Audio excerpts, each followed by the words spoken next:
মাদ্রাসার একজন ছাত্রীকে বিভিন্ন প্রলোভন দেখিয়ে প্রেমের ফাঁদে ফেলে তাকে দীর্ঘদিন যাবৎ বিভিন্ন জায়গায় আটকে রেখে ধর্ষণ করা হয় এবং পরবর্তীতে পতিতালয়ে তাকে বিক্রি করে দেওয়া হয়। এটা নিয়ে এলাকায় একটু ভালো আলোড়ন সৃষ্টি করে। সে লক্ষ্যে আমরা আমাদের কার্যক্রম শুরু করি, আমাদের গোয়েন্দা নজরদারি বৃদ্ধি করি। এখানে একটি বিষয় ছিল যে মেয়েটি মাদ্রাসায় পড়াশোনা করত এবং ছেলেটি ছিল অন্য ধর্মাবলম্বী, হিন্দু ধর্মের।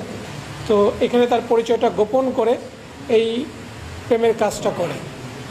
মূলত এরা দুজনই সোশ্যাল মিডিয়াতে একটা অ্যাপ ভিত্তিক একটা সোশ্যাল মিডিয়ার মাধ্যমে তারা কাজ করত, যেখানে তারা ব্যবসায়িক কোনো কাজের সাথে রিলেটেড ছিল। সেখানেই তাদের পরিচয় হয়।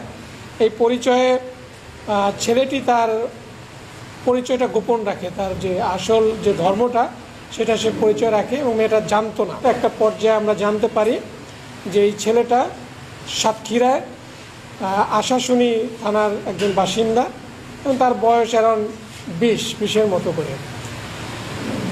এবং এই মেয়েটিকে তারা প্রায় 20 দিনের মতো একটি হোটেলে রেখে তারা নির্যাতন করে এবং একটা পর্যায়ে যখন আপনাদের এই বিভিন্ন মিডিয়ায় প্রচার হওয়ার পরে সে যখন বুঝতে পারে যে তার সাস্টেন করা ডিফিকাল্ট হয়ে যাবে, পরবর্তীতে সে সাব্বির নামের একজন তার বন্ধুর কাছে তাকে দিয়ে দেয়। দেওয়ার পরে এই সাব্বির তাকে একটি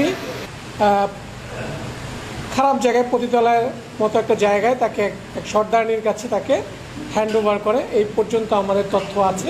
সেখান থেকে অন্য একটি সংস্থা মেয়েটিকে উদ্ধার করে নিয়ে এসে তাকে হাসপাতালে ভর্তি করা হয়।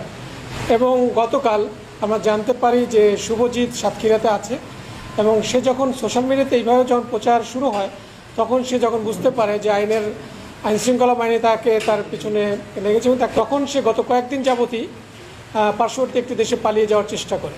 পরবর্তীতে আমরা আমাদের গোয়েন্দা নজরদারি, আমাদের র্যাব 11-এর তৎপরতা মাধ্যমে আমরা তার স্থানটা শনাক্ত করতে পারি এবং সেই শনাক্ত অনুযায়ী আমরা এখান থেকে আমাদের যে র্যাব 6 আছে সাতক্ষীরাতে, সেখানের একটি টিমকে আমরা বলি এবং সেখানে র্যাব 6-এর একটি চৌকস অভিযানিক দল গতকাল সন্ধ্যার দিকে একটা অভিযান পরিচালনা করে এই শুভজিৎকে আইনের আওতায় আনতে সক্ষম হয়।